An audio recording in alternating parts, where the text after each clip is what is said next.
Hello, everybody. It's Donna Cravata. We're back for another Real 50 Over 50 interview. And today we have Gina Ramsey. She is the author of Burnt Glove Boxes, Volume 1 and Volume 2, coming out in January. She's a humorist, a speaker, a podcast host, and she shares her stories on what's mishappening on Substack, too. She is known for her on demand singing impersonations of Ethel Merman and Tommy Boy. Maybe she will sing for us today. Maybe. She lives in Superior, Wisconsin, with her husband Paul, a former poultry whisperer, also known as the king of the flock. And we're going to have to learn more about that. And together they have become gurus of finding the funny while navigating life's ongoing crazy mishaps and blunders.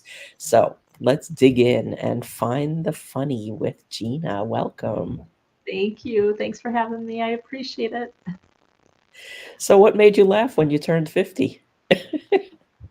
Oh my gosh. I've been laughing before I turned 50. I mean, everything and I'm always able to find fun stuff in life to, just like the humorous things. So, but being 50, like going through menopause, being told by my doctor that, we get wide as we get older. Those are some, Square. yeah, right. Those are some of the funny things.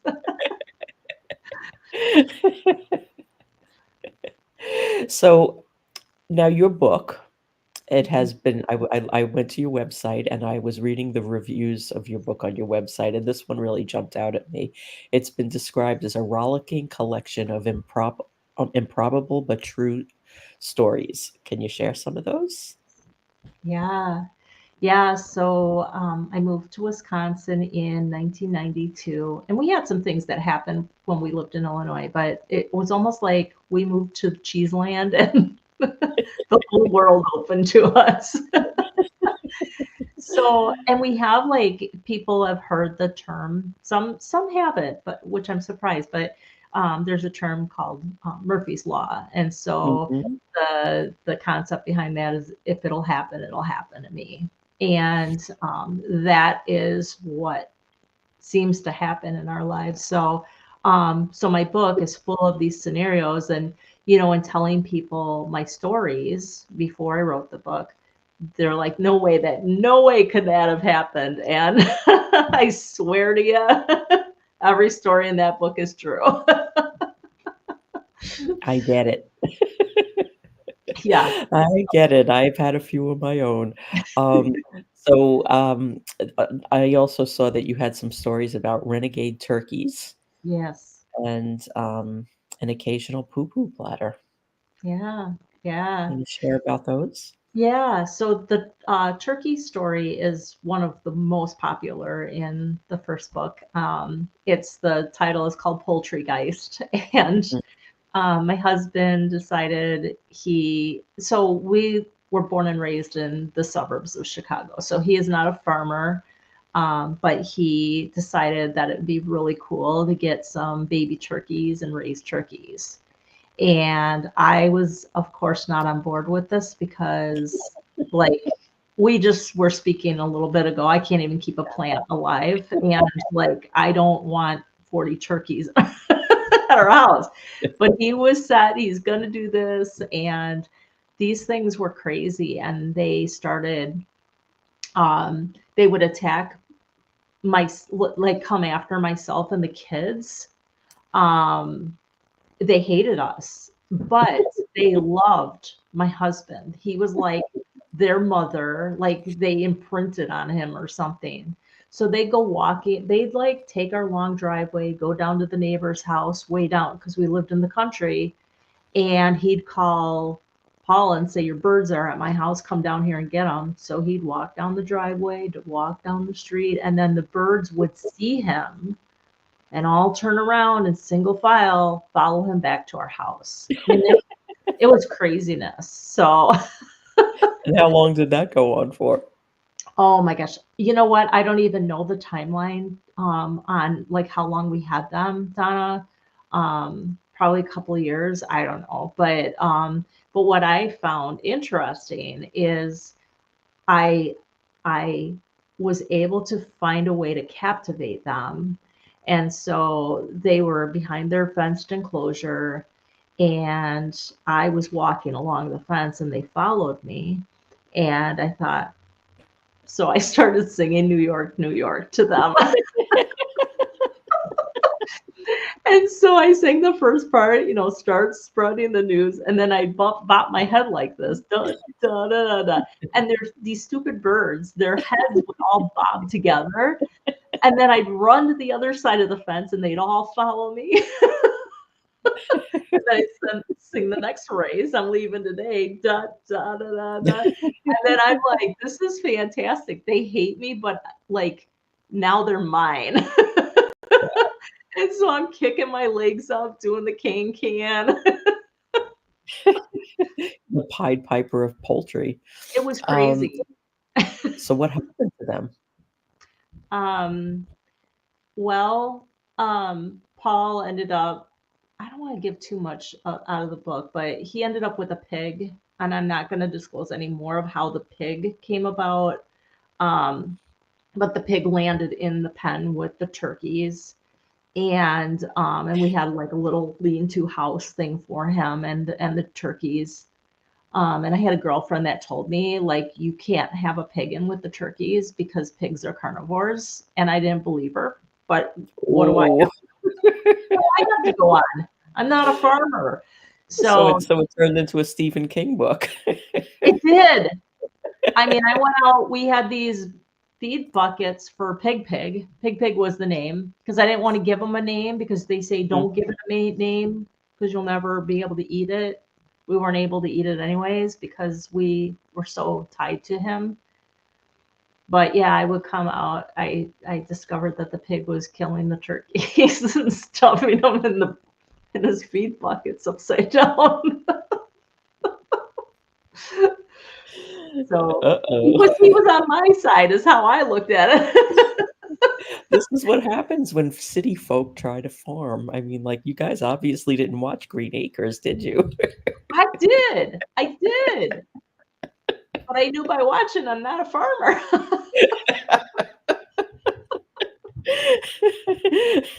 All I think New he was York is where watching, you'd rather stay. right?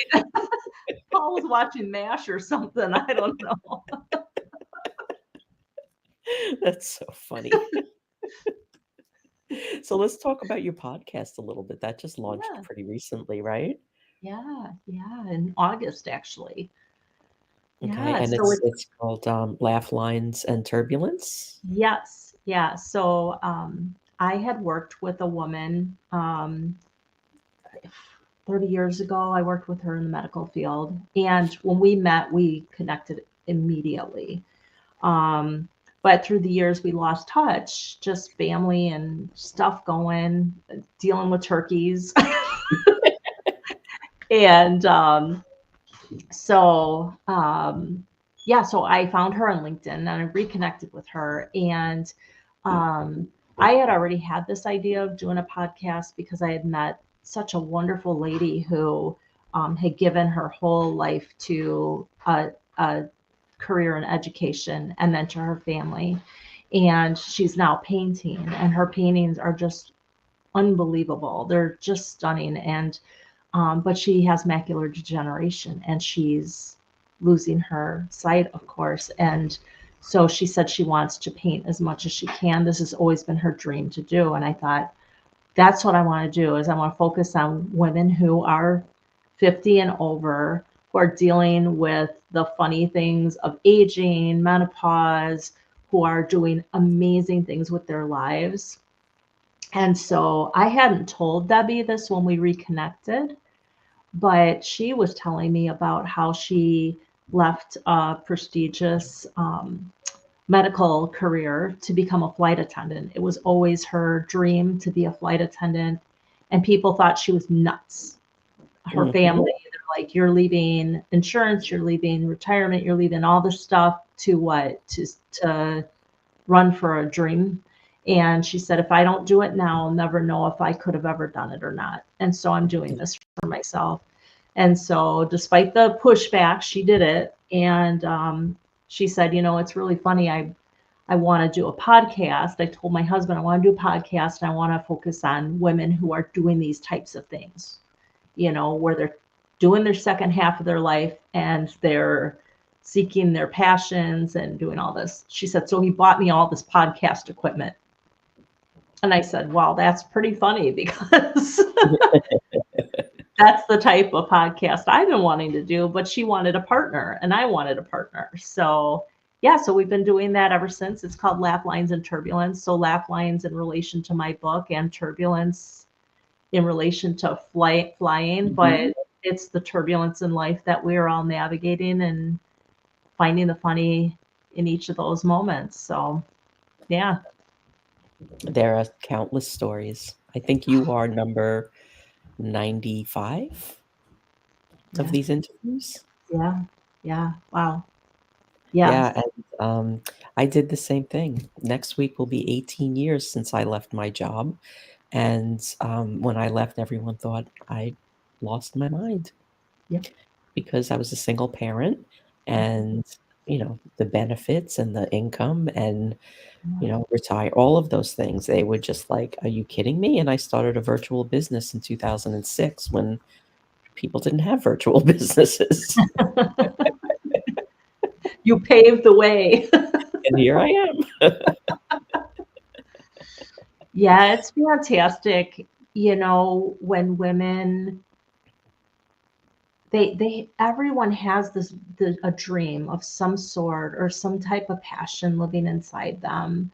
I think about this stuff all the time. I get consumed. It's crazy, um but I don't think it is crazy. I think it's like people have these dreams and why not pursue them? Like Yeah, do it, And the difference, like how these women are changing the lives, so many lives, just with even with my book, having someone tell me, my mom has been sick for so long and I got her a copy of your book and just to see her laughing is bringing me so much joy. I haven't seen her laugh in a very long time.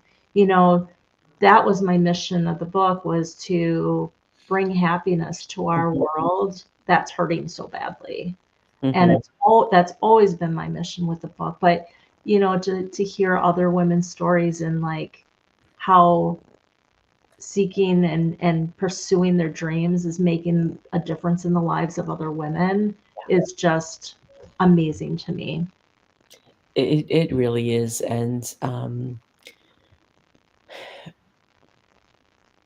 they like, what I have found from doing these interviews, it's been about a year and a half now, and there are I mean, every story is different and unique and special in its own way, but Yeah. then, there are some common themes that run throughout every single one of them, and one of them is that we put our dreams aside. We put what we want aside. We forget that, like, we actually can give ourselves permission to do what we want, and then when we reach this stage of life, it could just be a little bit of the no bullshit button being more firmly implanted, or we have a little bit more space because, like, kids go off and relatives die and, all of these things happen.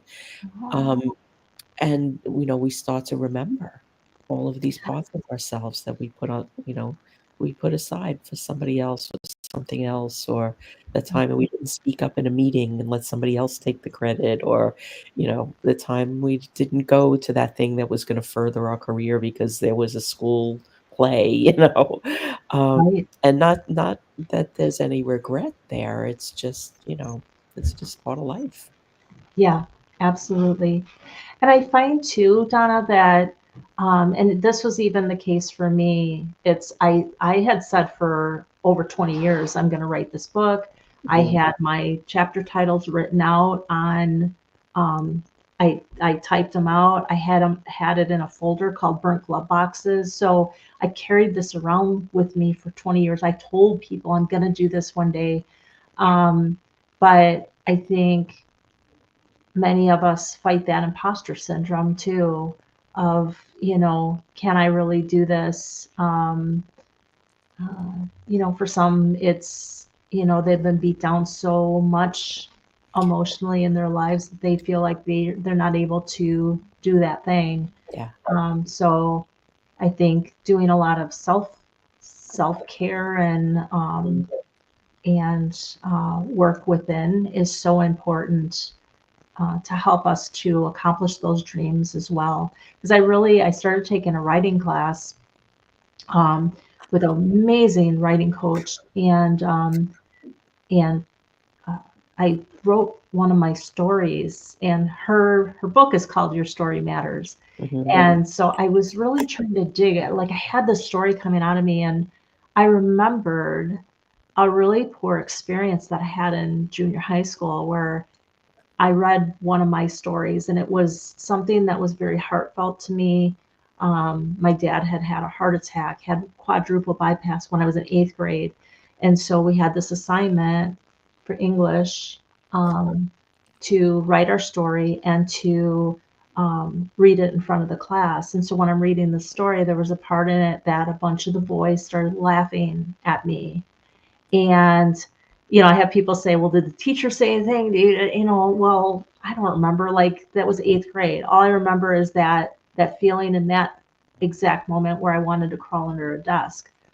And I didn't seek writing or like wanting to write or wanting to read in front of a class. So really like getting out and doing the podcast and getting out in front of people was terrifying for me. So I had Mhm. to do a lot of internal work with that because that one moment over 40 years ago had that much of an impact on me. And um, so yeah, that's I don't know. There's so many reasons why women don't seek out those dreams, Yeah, and it's amazing when we start to put these pieces together and remember these parts of ourselves that we put down or gave away.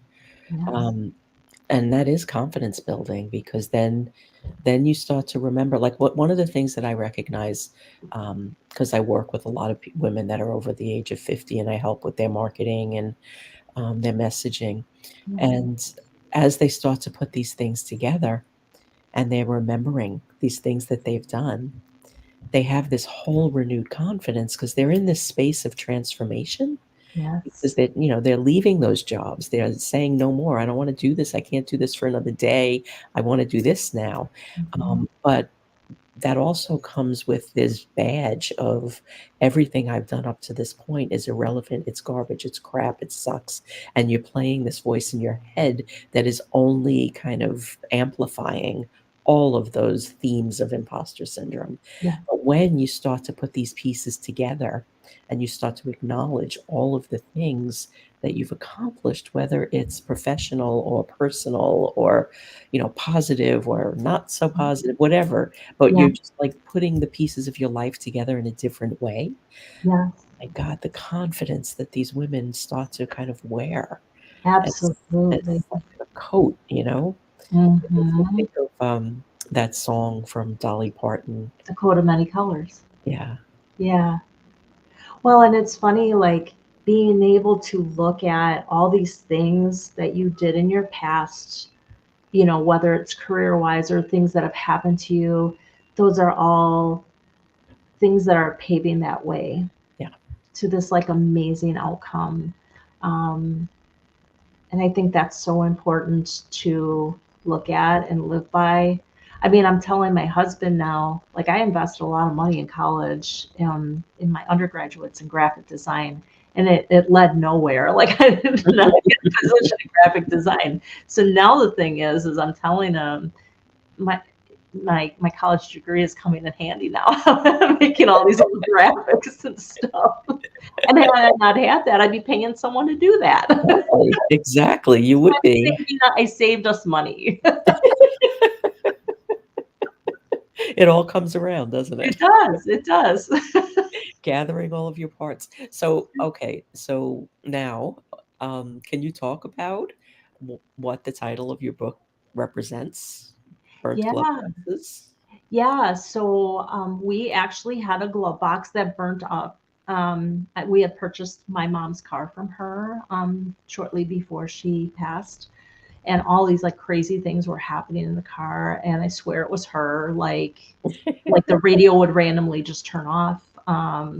The lock fell off the glove box. We had to duct tape the glove. I mean, just crazy stuff that was Mhm, without touching it or nothing. mhm. So we were at an event, and I won't get into the meat of it because I don't want to do spoiler. But the glove box started burning, and it was another one of our family scenarios where we're like, "What the heck?" Like, this is not possible, What but did we it is do to in our deserve world. this? Yeah. And that moment, it was a switch, Donna, where I went, "That's the name of my book. Burnt Glove Boxes, Embracing Life When It Goes Up in Flames is my title for my book." And it's crazy because I get so many compliments on the Yeah, title because it's so unique. Um, but that burnt glove box, it embodied every single story that had happened to us and that will happen, I'm sure, moving forward in our lives. So, um, yeah, so that's where that came from. And I, yeah, I don't even know what to say. It was just like the weirdest thing. It was a yeah, life that's that very switched random. on, and I went with it, and Yeah. here I am. But I'll tell you, those dearly departed moms like to show up in cars because after my mom passed away, my son must have been about 4 years old, and Yeah, he had not seen my mom much. They had a great relationship over the phone. yeah.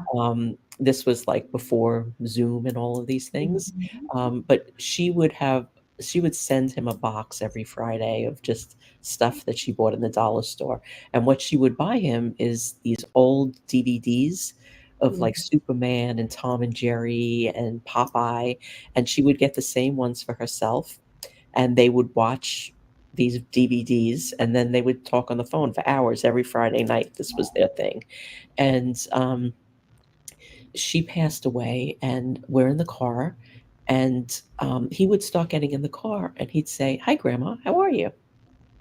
And she was there, and then one day, we missed having an accident by this much, and there was nowhere to go. We were on a two-lane highway, everyone was doing, like, 60, somebody stopped right in front of me, there was a car to the left, there was no shoulder on the right, there was nowhere to go. And somehow the car on the left just slowed down, and I was able to kind of move over into the next lane, and the 2 of us got off at the next exit, and he was like, "That shouldn't have happened," and I was like, "That was my mom. You could thank my mom. Yeah, She's in this car." yeah, yeah. So many moments like that. I totally embrace, and I don't know. My first experience with a deceased loved one was with my uncle, and I had never had any experiences prior, but that it freaked me out. Like I begged him to go away. So I'm like, this is poltergeist stuff. I don't know. I can't. It's crazy, right? Yeah, and ever since then, I've had a lot of different experiences that some people might think are woo woo, but I I I've got something. Gotta keep laughing. That's right. You gotta keep laughing. So, now you have created all of this while you have a full-time job. Yeah, How do you do this? that's a great question. I started writing the book. I'm part of a networking group, and I somehow told them that my vision someday was to write a book. I don't remember telling them. I don't remember telling that to a lot of people who like want to hold me accountable. Like, did I say that? I don't know. But Jill Celeste is the Mhm. kind of the leader of that group, and you're familiar with Jill. But she let me know about NaNoWriMo, and it's November Writing Month, where you set a goal to write a book in the month of November. And I thought, well, you know what? I've been wanting to do this for a long time. My husband and I decided we're going to start a business. So why don't I start writing a book while we're doing all of this stuff? Because that makes sense, right? Let's make it an even dozen. Right. And it was crazy. I sat down at my computer. I started about 10 o'clock at night because that's when everything's quiet here. And I just let it flow. And I would be up until 2 and 3 in the morning typing these stories out. And, getting up the next day for work. And, they say don't quit your day job. So I haven't. I don't know. I don't know who they are. I don't think any of us know who they are, but they mean business when they say these things. So, yeah, so I've hung tightly to my, because I'm a social worker by trade. And just I feel like right now, just to keep the money flowing in and keeping, we're working on launching these businesses.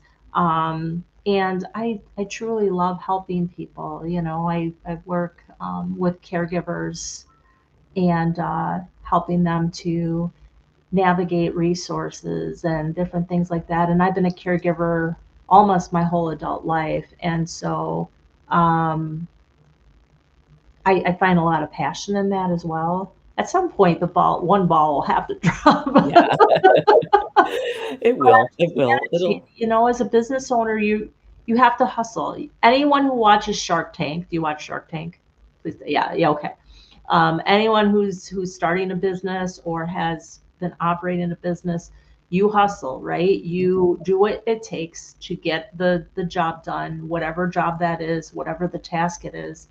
Um, it might not be for everybody, but I feel very satisfied Yeah. in doing all the things right now. Yeah. So Yeah. And it's important to do all the things because otherwise, when you go to hire somebody to help you, you're never going to hire the right person if you right. don't know how all the parts of your business work. Yes. And the most important part, I think, is like how they come together, you know, Yeah. because tools will change, processes will change, the things that you offer in your business will change, Mhm. the topics you talk about will change. But what's not going to change is where these things intersect. Yeah. Like this has to work to make this happen, you know?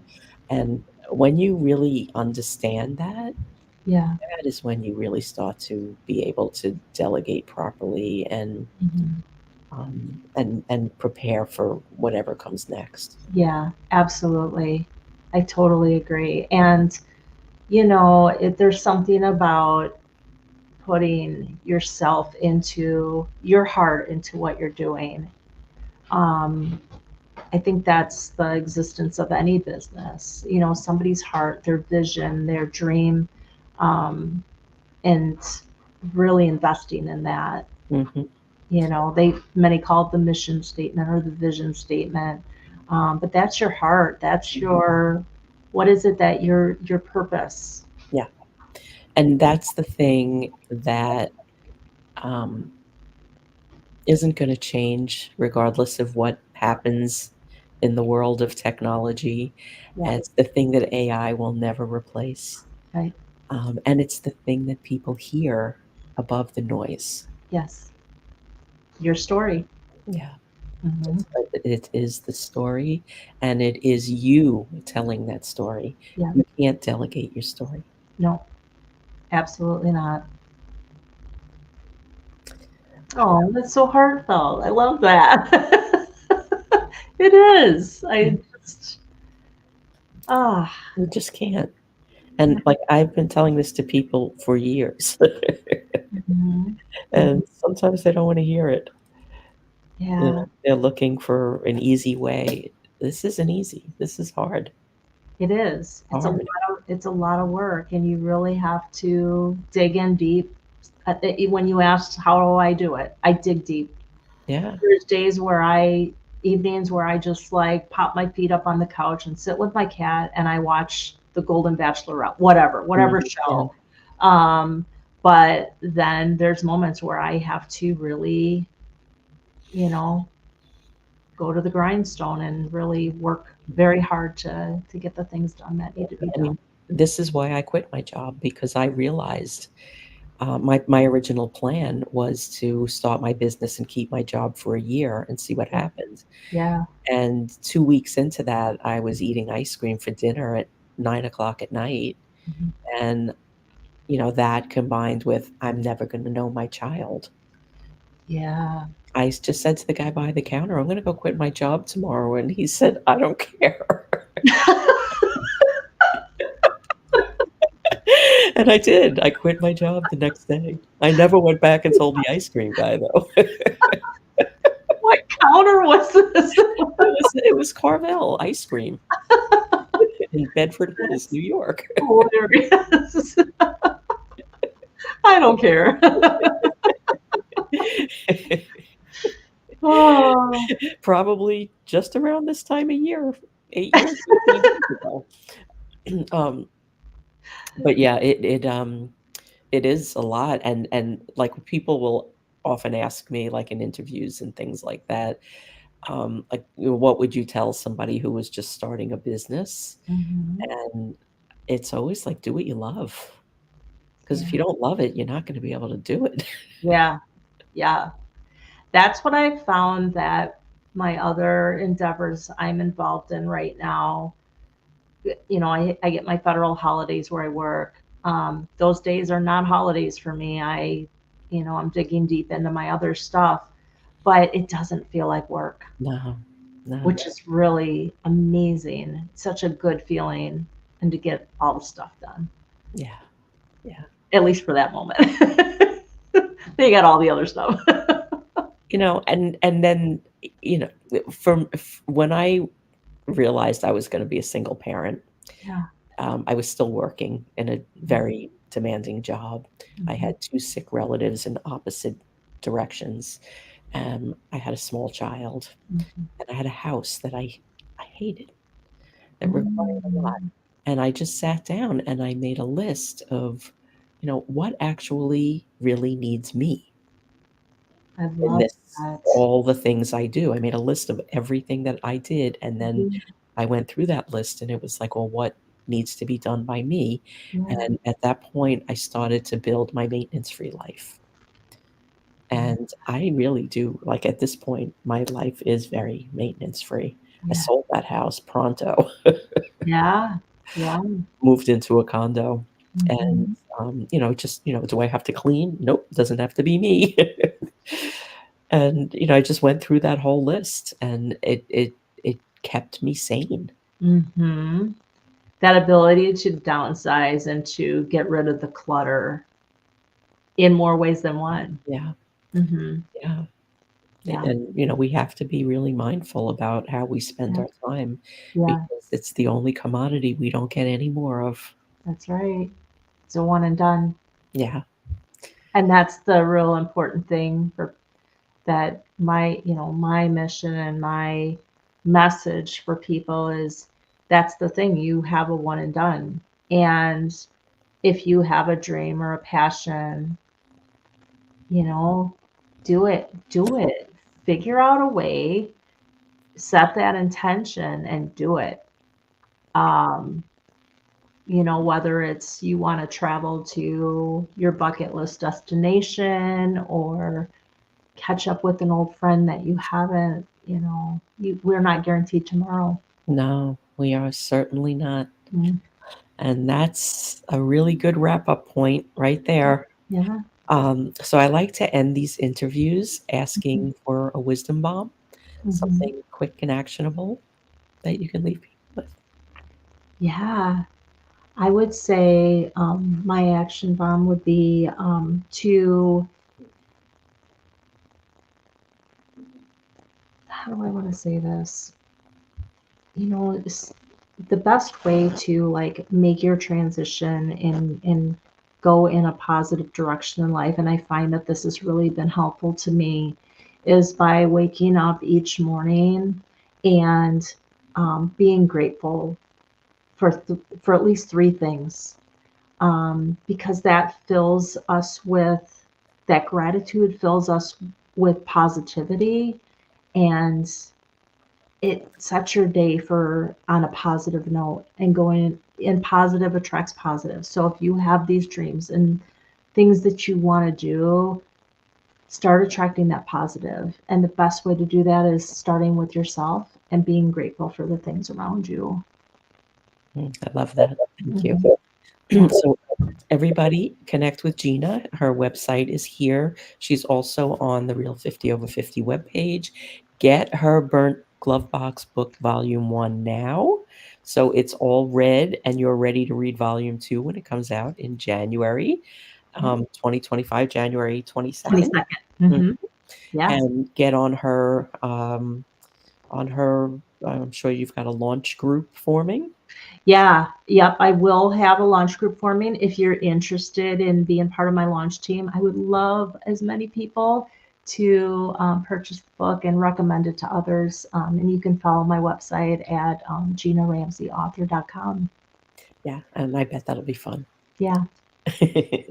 Well, thank you. Thank you for spending some time with us today. If you're listening on the replay or watching on the replay, tag us with any questions or comments, and we'll come back and keep the conversation going. And we will be back every Wednesday with a live interview with another incredible woman. Have a wonderful Wednesday, everybody, and we will see you next week. Thanks, Gina. Thanks.